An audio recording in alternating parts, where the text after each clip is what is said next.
How to find your page website settings on Facebook Lite. Hello guys, in today's video I'm gonna show you how to find your page website settings on Facebook Lite. First thing, go to Facebook Lite.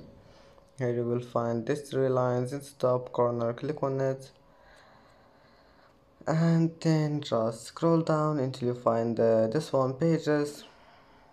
And now click here, select your page, and now just click about. And after you click on it, just select your click here, this one on your website, and here.